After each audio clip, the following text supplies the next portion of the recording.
Just another routine mission. Why do they always say that before a mission? Of course it's routine. You haven't done anything yet.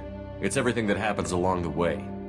The choices you make, the paths you choose, that turn the routine into anything but. Of course, that's how it started. A routine mission, answering a distress call. And look where that got me. We were testing out the Normandy, Captain Anderson's new ship, when the distress call came in. An Alliance patrol on Eden Prime had been attacked. They'd seen something they couldn't explain. And whatever it was massive. I hit the ground with my lieutenant, Kaidan Alenko. A good kid, loyal, by the book, with a talent for biotics. We came across the lone survivor of the patrol, Gunnery Chief Ashley Williams. A soldier to the core. Tough, disciplined, ready to take on whatever came her way. Ashley joined up with us and took us to the spot where she lost her squad. That's when we saw it. The ship. Like nothing I'd ever seen. It was massive, scorching the colony and everything around it as it blasted away. We followed the path of destruction to an artifact, a beacon left by a long-dead race called the Protheans. The colony had dug it up, and whoever attacked them had tried to take it. Chief Williams made the mistake of getting too close. It hit her with some type of energy. I grabbed her and threw her out of the way. That's when it hit me. Hard.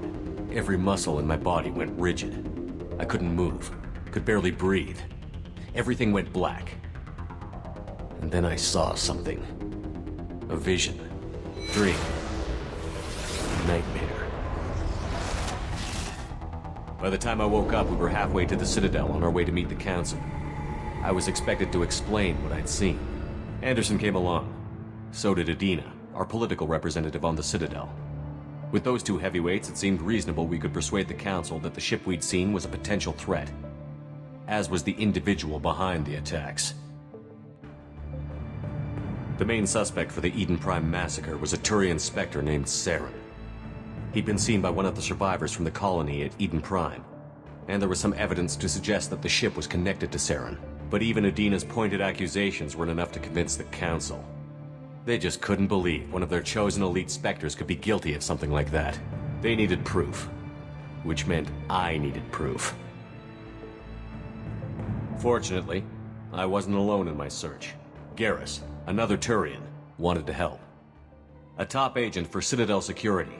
Despite orders from his superiors that he shouldn't get involved, he told me he was suspicious of Saren, and he had some useful leads. More importantly, he was willing to share them. That led me to Rex, the biggest, nastiest-looking Krogan bounty hunter I'd ever seen. He turned out to be more than just a brute. It was his intel that led to a fugitive with incriminating evidence on Saren.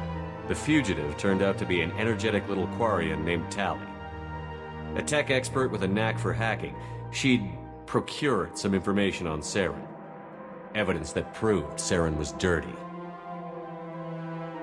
Tali's evidence proved that Saren was responsible for the massacre on Eden Prime, and that the immense warship we'd spotted was in fact Saren's flagship. But it went much further.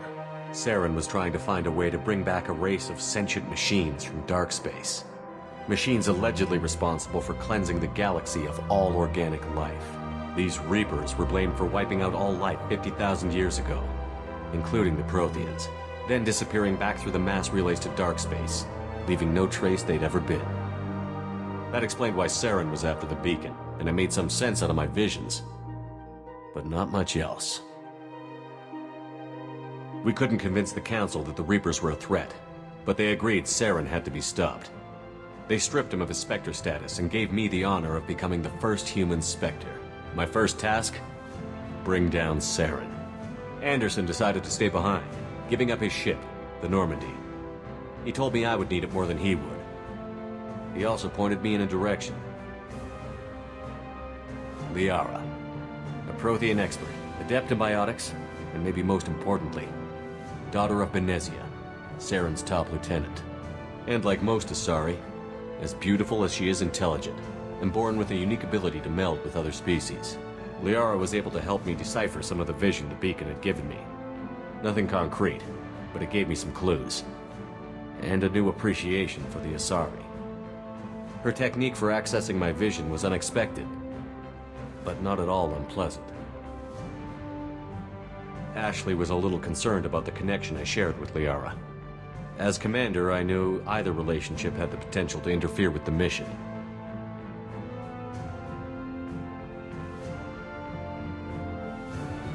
I told Liara about how I felt.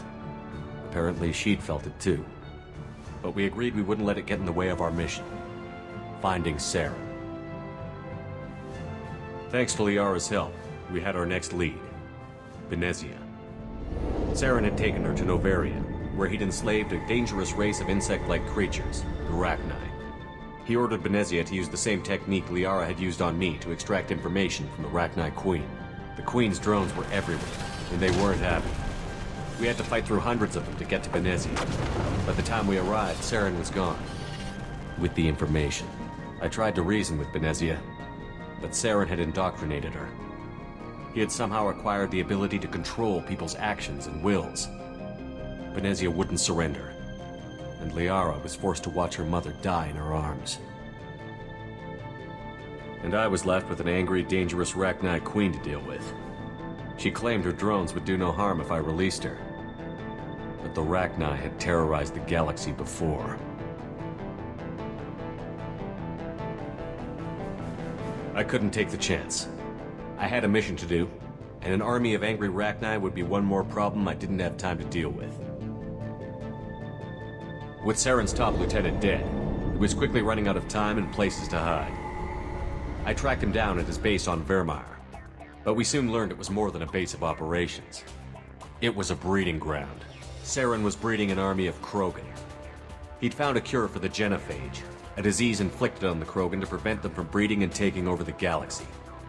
But the Krogan Saren was breeding were slaves, mindless beasts that obeyed Saren's will.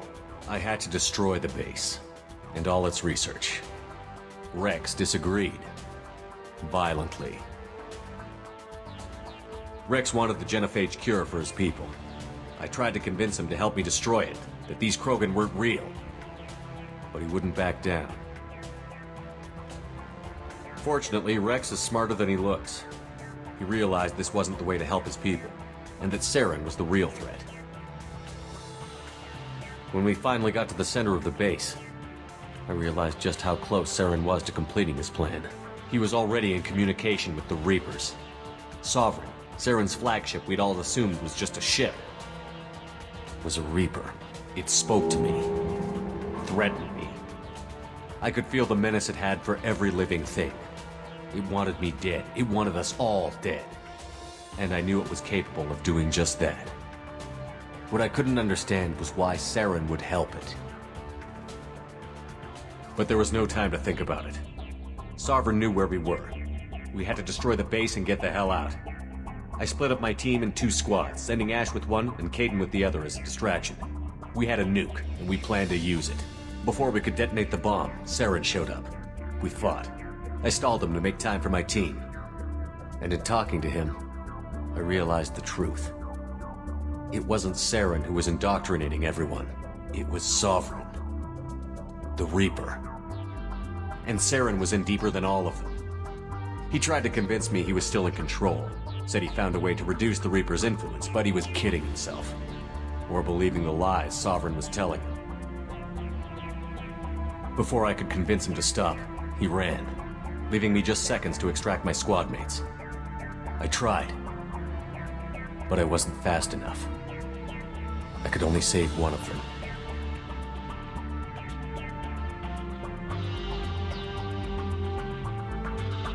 Kaidan was a good man, and a great soldier.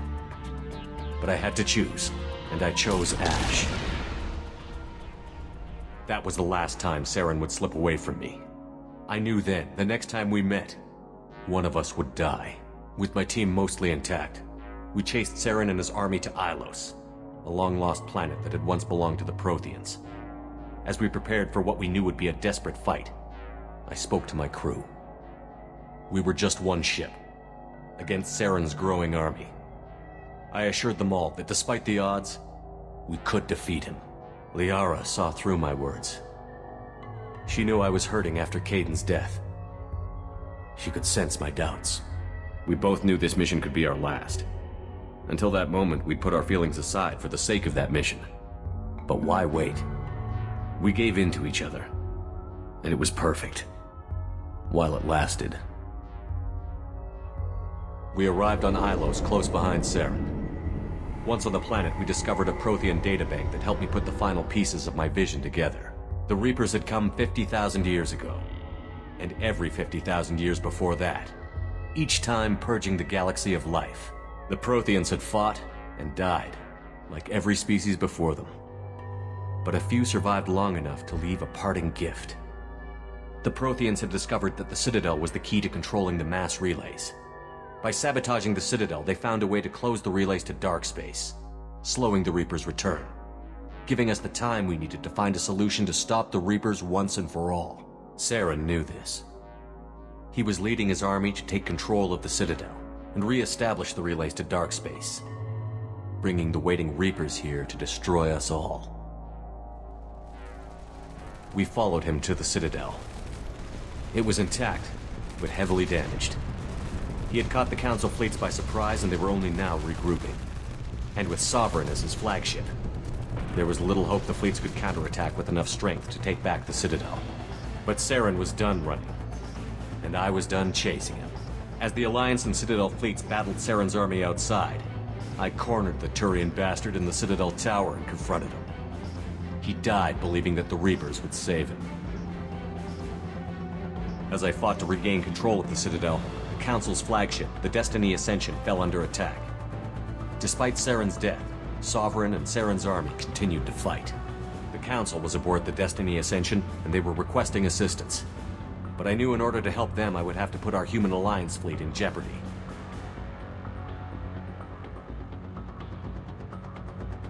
The Council could be replaced. The fleets were needed here and now if we were going to defeat Sovereign. Even with the Citadel back in my control, Saren defeated, and the Normandy leading the combined galactic fleet, the battle against Sovereign, a single Reaper, was relentless. It took the combined fleets of humanity and the other races, but in the end, Sovereign fell.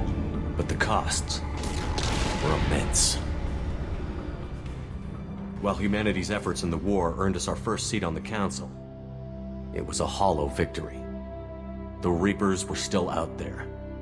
I knew the fight was far from over, but as the one who'd led the fight against Saren, I was given new responsibilities. The choice of humanity's first counselor was left for me to decide. On the one hand, Udina, the lifetime politician. Ruthless and ambitious, he would easily navigate the political landmines that would soon be put in front of him. The other choice, Captain Anderson, the career soldier. Tough but fair, but a friend, and someone I could trust. Both great leaders in their own right. Anderson didn't want the job, which was a sure sign he'd be perfect for it. No ambition to get in the way. The war was over. The threat had passed. In time, the Council would rebuild itself. The Citadel could be repaired. Even the pain of lost friends would fade. But none of that mattered if the Reapers were still out there. And if they were all as powerful as Sovereign, we had to find a way to stop them. I had to find a way. I gathered my crew, took my ship, and went in search of answers. Officially, the Council would only say I was assigned to cleanup duty, rooting out any remnants of Saren's army. Just another routine mission.